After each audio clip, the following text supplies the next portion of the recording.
बहुत इमोशनल हो जाता है आदमी। एक एक्टर बड़ा इमोशनल होता है। बड़ी मुश्किलें हैं, लोगों के टोंट भी सुनने पड़ते हैं शुरुआती दिनों में, जब आप कुछ नहीं करके साबित कर पा, मतलब आपका कोई काम नहीं हुआ, आपने कहा कि मैं एक्टर बनने जा रहा हूँ, एक्टर बनना है मुझे, और आप कुछ नहीं कर पाए, चले आए ऐसे ही, तो उसको तो और हताश होना पड़ता है। मनुष्य की समस्या से कोई बड़ा नहीं, हारा वही जो लड़ा नहीं। कुंवर नारायण की यह पंक्ति एक इंसान पर सटीक बैठती है। वह है अभिनेता शादाब रहबर खान। लेकिन इनके नाम के पीछे अभिनेता लगने की काफी लंबी कहानी है। इन्होंने लंबे समय तक कालिदास रंगालय में नाटक किया, उसके बाद मुंबई तक की यात्रा की। अभी वाराणसी में इनकी फिल्म की शूटिंग चल रही थी, उसके बाद वो फिल्म शूट कंप्लीट करने के बाद अपने घर पटना आए हैं। और इस अवसर पर हमारे दफ्तर भी आए हैं, तो मेहमान हैं हम शादाब जी। बहुत बहुत स्वागत है आपका हमारे प्रभात खबर डिजिटल प्लेटफॉर्म पर। बहुत बहुत धन्यवाद आपका और प्रभात खबर की पूरी फैमिली का, पूरी टीम का, थैंक यू। और वाराणसी में आपकी शूट चल रही थी। वाराणसी में जो हम कर रहे थे उसका फाइनली कल रैप अप हुआ, और वो एक पिक्चर है जिसका नाम है छोड़ो यार जाने दो। बहुत ही मतलब जब लोग टेंस होते हैं ना, तो ऐसी चीजों को देखना पसंद करते हैं। एक अच्छा मैसेज मिलेगा, मस्त टाइम पास। उसमें हितेन तेजवानी है, आनंद जोग जी हैं, और साउथ की एक्ट्रेस हैं जो फर्स्ट टाइम हिंदी में इधर करने जा रही हैं, डेजी बोपन्ना, तो वो हैं, और मैं हूँ। एक शाहनवाज है, एक प्रिंस करके एक लड़का है, बहुत अच्छा एक्टर है। तो ये सारे अच्छे एक्टर्स हैं। उसको डायरेक्ट किया है समर के मुखर्जी साहब ने, और राइटर उसके शकील कुरैशी साहब हैं, वाजिद साहब जो हैं, वाजिद अली उसके प्रोड्यूसर। हम ये जानना चाहेंगे कि आप अभिनय से कैसे जुड़े, शुरुआत कैसे हुई, आप कैसे, मतलब आपको लगा कि आपको अभिनय के क्षेत्र में जाना है। मैं छोटा था बहुत, तो एक भाई थे सोमनाथ जी, वो तबला वादक हुआ करते थे, आते थे कभी कभी घर पे। पिताजी हमारे वकील है पटना हाईकोर्ट में। तो मैंने उनसे कहा, उनसे पूछा एक बार कि क्या करते हैं आप। उन्होंने कहा कि मैं तबला बजाता हूँ। मैं बोला कैसे बजाया जाता है ये बताइए जरा। तो बोले उसके लिए तो आपको चलना पड़ेगा। तो वो ले जा करके मुझे दिखाया उन्होंने, तो मेरी रुचि बढ़ी, दिखने में मुझे वो अच्छा लगा। वो तबले का जो रिदम मेरे कानों को जो आया ना, तो एक बॉडी में एक थिरकन सी हुई। तो वो आदत लग गई। मैंने उनसे कहा फिर कि फिर कभी हो तो मुझे ले जाइएगा जरूर। फिर ले गए वो मुझे। तो वो 2006 महीना गुजर गया। फिर एक बार कालिदास रंगालय में ही किसी को एक चाइल्ड आर्टिस्ट की जरूरत थी, तो मोइन साहब थे, एक मोइन गिडवी। तो उन्होंने मुझे वो एक बेजुबान मसीहा करके एक प्ले था, उसमें गाय बनना था, जानवर। तो वो छोटा सा बच्चा जो है 11 साल का, वो बन गया। तो मैं धीरे धीरे इस तरह से वो रूपरेखा बनती गई, और मैं कला के प्रति पढ़ाई के साथ साथ जुड़ता गया। फिर उसके बाद बहुत सारे प्लेस किए मैंने, जैसे कि तुगलक, जो घर जा रहे अपना, गोदान, तो इस तरह के। और सब में मतलब बड़े रोल्स, जैसे कि लीड निगेटिव। उस टाइम ऐसा होता था कि जो हमारे डायरेक्टर्स होते थे, वो बोलते थे कि आवाज इतनी ऊंची हो कि आखिरी पंक्ति में बैठा व्यक्ति भी आपको सुन पाए। एक्टर्स ना एक्सप्रेशंस, बॉडी लैंग्वेज पे ज्यादा काम करते हैं, क्योंकि वो वॉइस जो है आहिस्ते से भी बोलेंगे तो कवर कर रही है माइक, और पीछे तक आवाज जा रही है, तो उसमें आवाज में दम लगाने की जरूरत नहीं। बॉडी में काम कीजिए, एक्टिविटी में काम कीजिए, किरदार में काम कीजिए, जो चरित्र है उसको कैसे निभा रहे हैं, उसके लिए क्या ईमानदारी और आप कर सकते हैं। तो क्योंकि आपने बताया कि आपके पिता हाईकोर्ट में वकील हैं, जी, तो एक अधिवक्ता के परिवार से कोई अगर निकल कर अभिनय के लिए जा रहा, और उस टाइम भी काफी संघर्ष करना पड़ता था, जी, तो आपको किसी ने रोका नहीं कि आप अभिनय के क्षेत्र में जा रहे हो, आपके पिताजी हाईकोर्ट में वकील हैं, आपको अच्छी खासी पढ़ाई आप कर सकते हैं, सब कुछ आपको मिलेगा। नहीं रोका, इसमें दो राय नहीं। बगावत करके कोई भी आप, तारीख गवाह है, माजी देखिएगा, जब भी आप हिस्ट्री को के पन्ने को जब आप पलटेंगे ना, तो आप देखिएगा कोई भी एक्टर अगर सफल हुआ है, थोड़ा बहुत या बहुत ज्यादा शिखर पे गया सफलता के, तो घर की बगावत, घर से बगावत करके गया। मेरा नवादा जिला गांव, जो शहर है नवादा जिला, वहाँ एक गांव है आती, तो मैं आती से बिलोंग करता हूँ। वो मेरा पुश्तैनी मकान है वहाँ। तो दादा जमींदार होते थे, हमारे ग्रैंडफादर सब वहीं, आज भी लोग हैं वहाँ। पटना जो है वो मेरा नानियाल है। तो हमारे माता पिता, पूरा परिवार ही हमारा यहाँ पे रहता है। और नवादा जो है हमारा दादियाल है, वो गाँव जो है हमारा आती वो हमारा दादी घर है। तो हमारे लिए जब समर वेकेशन स्कूल में छुट्टी वगैरह हुई, तो हम जाते थे। बिहार के 8 डिस्ट्रिक्ट में मैं कंटिन्यू लगभग 4 साल तक नुक्कड़ नाटक किया हमने। पढ़ाई भी चलती रही और हम मतलब कि वो करते थे, एक दिन में 6 नाटक होता था। 5 नाटक, 6 नाटक, उसका ड्यूरेशन एकदम फिक्स होता था। बिहार राज्य का वो प्रोजेक्ट उठाता था वो बंदा और हम लोग करते थे। कभी गया, कभी सोनपुर, कभी कटिहार, मतलब दूर-दूर तक भी जाते थे और नज़दीक भी चले जाते थे।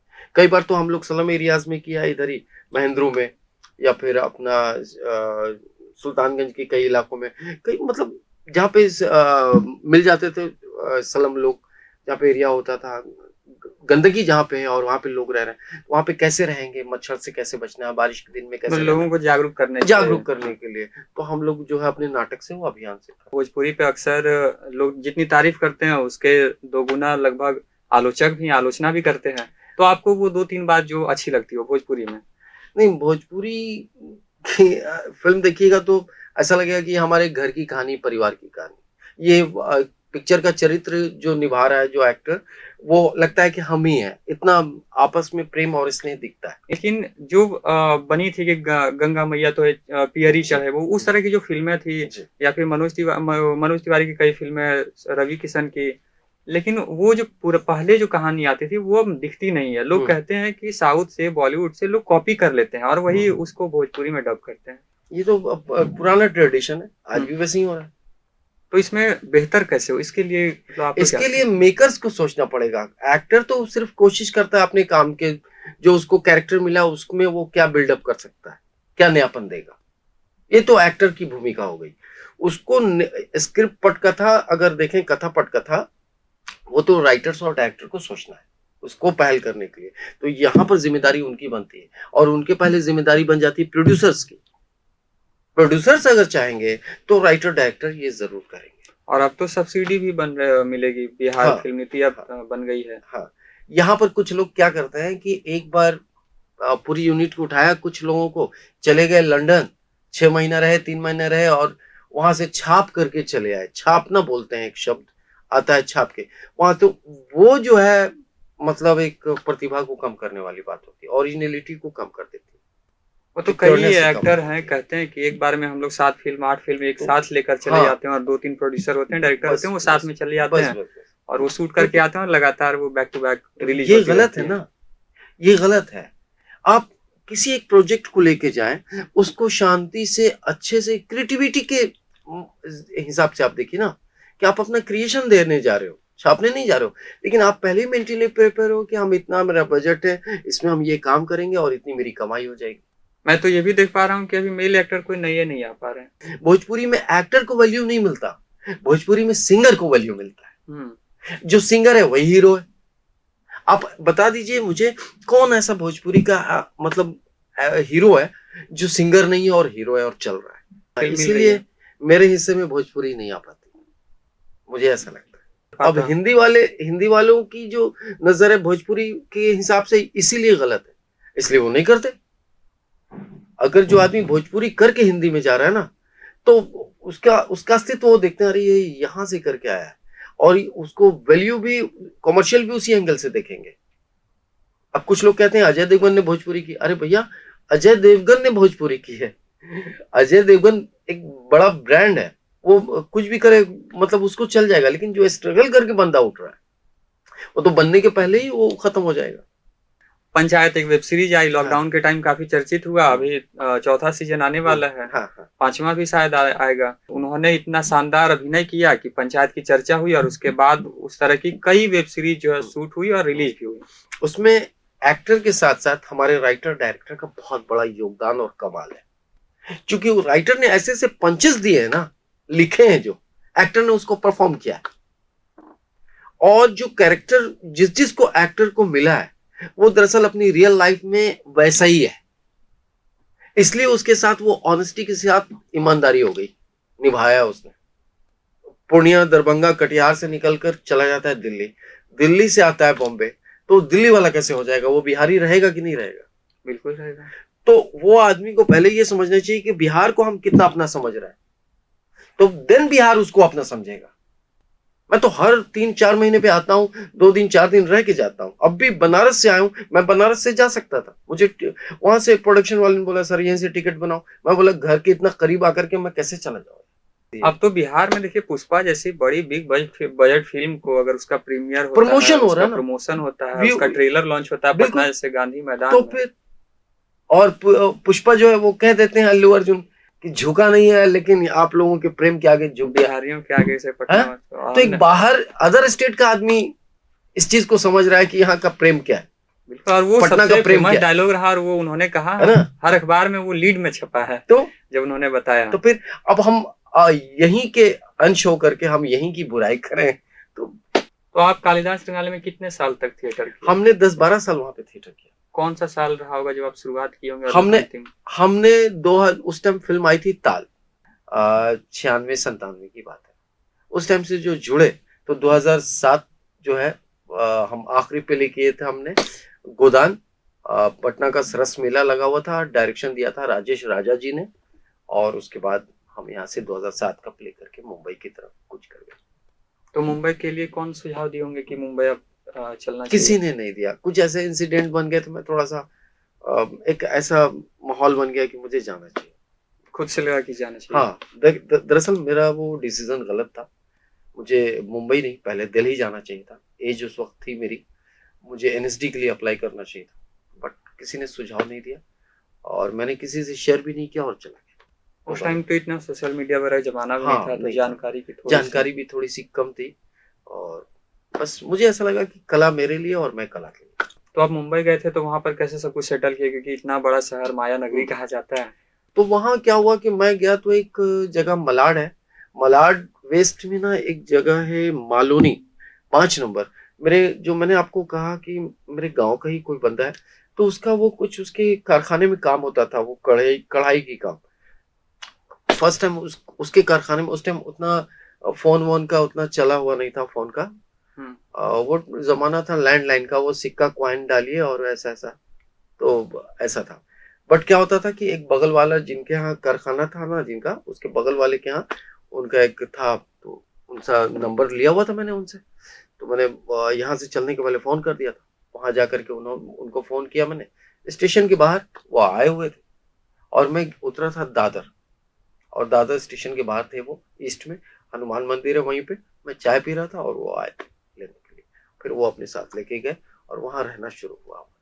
किन किन कठिनाइयों का सामना करना पड़ा, कैसे था कि सब कुछ अरेंज करना? 6x8 के रूम में हम रहे, 3 लोग रहते, 3 लोग, 6x8 के रूम, काफी छोटा वो आकार था। काफी छोटा। फिर उसके बाद उससे थोड़ा और बड़े वो चौल था, फिर उसके बाद आगे बढ़े तो उसमें लगभग 5 लोग रहते थे, 8x12 था, और वो भी लोहे की सीढ़ी होती थी, पकड़ के चढ़ते थे। वो जमाना रहा 2011, 10-11। फिर हम बैंड्रा आ गए, बाजार रोड में रहे, वहां एक फ्लैट मिला, 4 लोग मिल करके धीरे धीरे वहां रहते गए, तो लोगों से ताल्लुकात हुई और बातचीत हुई, और उसके बाद मेलजोल से हम लोग रहना शुरू किए। फिर हम 2014 से हमने फाइनल मैच की संतोष भैया की, संतोष बादल जी। उसके बाद से हम यारी रोड रहना शुरू किया अंधेरी वेस्ट में। फिर वो जगह लकली मुझे सूट की, फिर उसके बाद काम में भी मैंने मंटो जैसी फिल्म की, नंदिता दास मैम की। संतोष बादल जी की बात कर रहे हैं, उनका ये रहा है कि वो बिहारी कलाकारों को काफी वो तवज्जो देते हैं, वो स्थान देते हैं, बिल्कुल, और बिहार में फिल्म भी शूट करते हैं। जी, यहीं के आर्टिस्टों को लेंगे और ये बिहार के ही लोकेशन पे ज्यादातर शूट करते हैं। तो इससे आप लोगों को फायदा मिला? मनोबल बढ़ता है, हमें कुछ नई क्रिएटिविटी, और अब ऐसा लगता है कि डायरेक्टर के साथ काम तो कर ही रहे, कोई गार्जियन है हमारा जो हमें लेके चल रहा है, जो हमारे उज्जवल भविष्य की कामना करता है, और साथ साथ हमें प्रोत्साहन देता है, हमें आगे के लिए लाइन अप करता है कि हाँ इसको ऐसे करना। बिल्कुल बड़े भाई जैसा उनका वातावरण होता है। तो उन दिनों जब आप 2011 की बात करें तो मुंबई में कैसे काम मिलता था आप लोगों को? नहीं, उस टाइम क्या होता, जब हम गए थे तो उस टाइम भी एक फोटो चल रहा था, वो टाइम 2007 की बात बता रहा हूँ। तो हमने फोटो खिंचवाई थी स्टूडियो में, तो 8x3 8x4 ऐसी इस टाइप की फोटो होती थी, तो हम लोग लेकर के 4x6 ऐसी फोटो लेकर के पर्स में एक वो होती थी उसको टांग लेते थे और हर जगह जाकर के देना पड़ता था। मैंने पहला जो काम किया था बॉम्बे में आप बीती एक सीरियल आती थी दूरदर्शन पे, बी आर चोपड़ा की साहब की थी वो, उनके प्रोडक्शन की, तो वहां किया था पहला काम वो किया, 9 एपिसोड। तो उस टाइम फोटोग्राफ हाँ का मिलता जमाना था। था, फोटोग्राफ देना पड़ता। जब आपको फोन आया कि हाँ भाई आप ये काम करके भेजिए, अब वो थोड़ा सा कॉन्शियस हो रहा है कि इसको कितने प्रकार से कर सकता हूँ, कैसे कैसे कर सकता हूँ, ब्रीफ सही नहीं मिल रहा।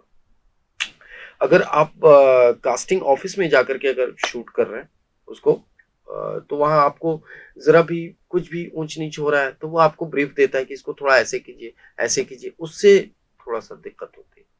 और कभी कभी ये अच्छा भी हो जाता है कि आप सेल्फ कर रहे हो तो 10 टेक लो, 20 टेक लो, जितना रिलैक्स होके कर सकते बहुत बार काम नहीं मिलता होगा तो उस टाइम क्या लगता होगा? इतना दूर आ गए, पटना में हाँ काफी संघर्ष किया, उसके हाँ बाद मुंबई में अगर काम मुझे नहीं मिल रहे हैं, ये खुद को कैसे मैनेज करते थे? ये शुरुआती दौर में तो थोड़ा सा, अब मेंटली परिपक्व हो गया थोड़ा। अच्छा एक्टर होता है वो लोनर टाइप का होता है। लोनर टाइप का मतलब कि वो आपके सामने बैठा है लेकिन आपको लगेगा नहीं कि उसके जहन में कुछ और चल रहा है, उसका दिमाग कहीं और काम कर, अलग क्रिएटिविटी पे काम करता रहेगा। हाँ, कुछ बहरूपिया होता है वो, कहीं ना कुछ अपने क्रिएशन को ही ढूंढता है। और क्या होता है दूसरी चीज कि जब आप उसकी सक्सेस को जब लोग देखते हैं ना, थोड़ा हो या बहुत ज्यादा हो, जब वो सक्सेस देखते हैं तो वो सक्सेस देख रहे हैं, उसकी ऊंचाई देख रहे हैं, लेकिन वो चाहा कैसे उसको वो देख नहीं पाते। बहुत इमोशनल हो जाता है आदमी। एक एक्टर बड़ा इमोशनल होता है, तो वो चीज बड़ी मुश्किलें हैं। लोगों के टोंट भी सुनने पड़ते हैं शुरुआती दिनों में, जब आप कुछ नहीं करके साबित कर पा, मतलब आपका कोई काम नहीं हुआ, आपने कहा कि मैं एक्टर बनने जा रहा हूँ, एक्टर बनना है मुझे, और आप कुछ नहीं कर पाए, चले आए ऐसे ही, तो उसको तो और हताश होना पड़ता है। जिन्होंने कुछ भी किया, सीरियल किया, फिल्म किया, सीरीज की, तो वो ये कह सकते हैं कि मैंने कुछ तो अचीव किया। तो फिल्म इंडस्ट्री में सफलता पाने के लिए सिर्फ टैलेंट का जरूरत होता है या इसके अलावा और भी कुछ बात होती है? मुझे लगता है कि थोड़ा टैलेंट कम हो चलेगा। इंसान पहले वो अच्छा इंसान होना चाहिए, अच्छे एक्टर्स होने से पहले अच्छा इंसान होना चाहिए, उसके बिहेवियर में विनम्रता होनी चाहिए, बड़ों के साथ भी विनम्रता और छोटों के साथ भी। विनम्र बहुत होना बहुत महत्वपूर्ण बिल्कुल, है। बिहेवियर बहुत इंपॉर्टेंट है। लोग है ना, एक घटिया एक्टर को काम देना पसंद करेंगे, इंसान अच्छा होना चाहिए। तो अभिनय की परिभाषा क्या क्या मानते हैं आप इसको? अभिनय एक ऐसी चीज है जो होती नहीं है, उसको महसूस किया जाता है। जो कैरेक्टर हमें मिलता है, हम वो होते नहीं है, उसे महसूस करते हैं, अडॉप्ट करते हैं अपने अंदर, देन हम क्रिएट करते हैं ऑन कैमरा। वो कहानी का सार हम समझते हैं, फिर किरदार को, उस चरित्र को समझते हैं, और उसका ये देखते हैं कि इसका जुड़ाव किन किन अलग अलग चरित्र से है, देन उसके हिसाब से अपना इमोशनल बैंडिंग बनाते हैं। अगर मैं किसी सीरीज या फिल्म में हूं तो मेरी पत्नी का जो एक बॉन्डिंग है जिससे, तो उससे इमोशनल कनेक्टिविटी जो रहेगी वो बड़ा प्रेम वाला रहेगा। जैसे मैं मोनोलॉग आपको बता देता हूँ, जैसे मैंने नंदिता मैम जी का किया है, जो मूवी आई थी मंटो, उसका मोनोलॉग आपको सुना देता हूँ कि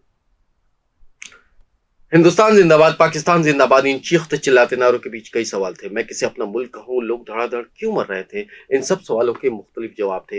एक हिंदुस्तानी जवाब, एक पाकिस्तानी जवाब, एक हिंदू जवाब, एक मुसलमान जवाब। कोई से 1857 के खंडर में ढूंढता है तो कोई से मुगलिया हुकूमत के मलबे में टटोलने की कोशिश करता है। सब पीछे देखते हैं, लेकिन आज के कातिल हमारे सर से बहते हुए खून को रोकने की कोशिश करते हैं। Thank you. तापसी पन्नू जी के साथ भी जी, एक मेरी मूवी आ रही, वो लड़की है कहाँ, उसमें प्रतीक गांधी है, प्रतीक बब्बर है, और तापसी पन्नू। उनके साथ का कुछ अगर? हाँ वो मैम, मैं उनसे क्या बताऊं, हमने शॉर्ट दिया, शॉर्ट देने के बाद वो जा रही थी, मैंने कहा कि मैम एक कॉफी पीने की इच्छा हो रही है, तो बोले हाँ हाँ शादाब जी क्यों नहीं। तो उन्होंने मैंने उनसे कहा कि मैंने बोला हुआ है स्पॉट दादा ला रहे हैं, आप साथ में पियेंगे तो अच्छा लगेगा। तो उस बहाने हम समय बिताना चाह रहे थे, कुछ सीखने की ख्वाहिश थी हमारी उनसे। तो बड़ी प्यारी, बहुत अच्छी इंसान है, बहुत अच्छी लेडी है, बहुत अच्छी अदाकारा है, क्या बताऊं, बहुत अच्छा काम किया उन्होंने अब तक की जर्नी में। उनकी अपने आप को प्रूव करना ये बहुत बड़ा चैलेंज होता है एक एक्टर के लिए, और उन्होंने किया है साबित। तो लगभग 10 मिनट बैठे हम लोग कॉफी के बहाने, फिर उनको चेंज करना था, चेंज करने चले। कि बिहार के कई कलाकार फिल्म इंडस्ट्री में है, मुंबई में है, दिल्ली में है, स्क्रिप्ट राइटर भी हैं, गीतकार भी हैं और डायरेक्टर प्रोड्यूसर तो हैं ही। तो आप सबसे ज्यादा किनको, मतलब सबसे ज्यादा सफल कौन हुए हैं? अभी एक्टर हुए हैं या फिर इन दिनों तो एक्टर्स की जो काउंटिंग है वो ज्यादा है, बहुत ज्यादा? हाँ, इन दिनों तो ज्यादा हो रहा है। कुछ लोग तो जो बहुत लंबे समय से काम कर रहे थे वो भी अब चर्चा में आ रहे हैं। पहले क्या हो गया कि आप उंगली पे गिन लेते थे हाँ, एक्टर्स को, अब उंगली पे गिन पाना थोड़ा मुश्किल है। सोशल मीडिया, ओटीटी, ये सब प्लेटफॉर्म आने से कुछ, हाँ, इसी का ही नतीजा है, ये इसी की योगदान है कि लोग इतना गति में काम कर रहे हैं, इतनी ज्यादा अगर स्थान से सिनेमा घर में नहीं मिला तो ओटीटी पे हम रिलीज कर लेंगे। आज तो मोबाइल क्या है कि हर घर में सिनेमा ना, सिनेमा होगा घर में, जब रिलीज होती है कोई फिल्म तो उसको सेंसर बोर्ड से वो पास कराना होता है कि इसमें कौन सा सर्टिफिकेट मिल रहा है, लेकिन हाँ, तो वो ओटीटी पर अभी नहीं है, तो उस पर कुछ भी लोग रिलीज कर रहे हैं। हाँ, बिल्कुल करते हैं। तो ये बट क्या होता है ना कि ओटीटी इसीलिए है क्योंकि इंटरनेशनल चीज है वो, आप वर्ल्ड के किसी कोने में रहेंगे आप देख लेंगे, ओटीटी होने से तो ये फायदा हुआ। बट हमारे पटना का थिएटर किसी अदर कंट्री में नहीं जा सकता, तो थिएटर में जो फिल्म लगेगी तो उसके लिए सेंसर होना जरूरी है, क्योंकि यहाँ फैमिली जाने वाली नहीं, लेकिन ओटीटी पर भी तो है कि कुछ भी लोग रिलीज कर रहे हैं। हाँ। वो जो बच्चा भी है उसके साथ भी बहुत सारा कुछ जो कंटेंट वो आता रहता है। हाँ, वो आप सही कह रहे हैं। अभी यहाँ पर डिपेंड क्या करता है कि हमारे मेकर्स पे डिपेंड करता है। अब कुछ ऐसे ओटीटी हैं जैसे कि उल्लू या उस तरह के और भी कई ओटीटी हैं, हमें चाहिए कि अपने बच्चों को थोड़ा रोकें, क्योंकि ये लोग कुछ ऐसे मेकर्स होते हैं जो मानते नहीं, जिनका उद्देश्य ही कि पैसा कमाना। ठीक है, आपसे बातचीत करके बहुत अच्छा लगा। आपके हमारे दर्शक आपकी जीवनी को मतलब वो समझ सके कि आपकी यात्रा कैसे शुरू हुई। बाकी कई चीजें हैं जो उन्हें भी समझ में आएगी, और वो जब अगर अभिनय के क्षेत्र में आएंगे तो आपका ये साक्षात्कार, ये बातचीत सुनकर उन्हें काफी फायदा मिलेगा। तो हमारे साथ शादाब अहबर खान साहब थे। इन्होंने अपनी पूरी कहानी को बताया कि कैसे ये कालिदास रंगालय से मुंबई तक जाकर अपना पैर वहां पर जमाया और अपनी अभिनय को वहां साबित किया। आपको यह इंटरव्यू या साक्षात्कार कैसा लगा हमें कमेंट बॉक्स में जरूर बताएं, और हमारे लिए कोई सुझाव है तो वो भी दें। बहुत बहुत धन्यवाद। प्रभातखबर.com, विश्वास वही, रफ्तार नहीं।